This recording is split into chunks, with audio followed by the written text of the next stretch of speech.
और तहरीक-ए-इंसाफ की बार बार एहतजाज की कॉल शहरियों पर बहुत भारी पड़ने लगी है। एहतजाज के दौरान अवाम का 15 करोड़ रुपए का नुकसान हुआ है। पुलिस रिपोर्ट के मुताबिक पीटीआई के मुजाहिरों के दौरान एक पुलिस एहलकार शहीद भी हुआ। तफसीलात इस रिपोर्ट में देखिए। पाकिस्तान तहरीक-ए-इंसाफ का बार बार एहतजाज, अवाम के पैसों की न रखी लाज। 5 माह के दौरान 1 अरब से जायद का नुकसान उठाना पड़ा। एजाद शुमार के मुताबिक सरकारी अवामी इमलाक से 15 करोड़ रुपए का नुकसान हुआ। रवां साल जुलाई से लेकर अब तक इस्लामाबाद पुलिस के 1 अरब 10 करोड़ रुपए खर्च हुए। इस्लामाबाद सील करने के लिए कंटेनर्स को 24 करोड़ 77 लाख 30 हजार किराया अदा किया गया। एहलकारों के लिए गाड़ियों पर 87 करोड़ रुपए लगे।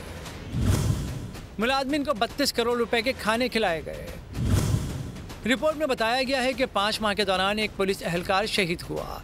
पुलिस समेत एफसी और दीगर इदारों के 80 मुलाजमिन जख्मी हुए। यही नहीं, सेफ सिटी के 15 करोड़ 10 लाख रुपए के 221 कैमरे तोड़े गए। 21 गाड़ियों और 31 मोटरसाइकिलों को नुकसान पहुंचाया गया। सब्सक्राइब करें और बेल दबाएं ताकि कोई खबर रह न जाए।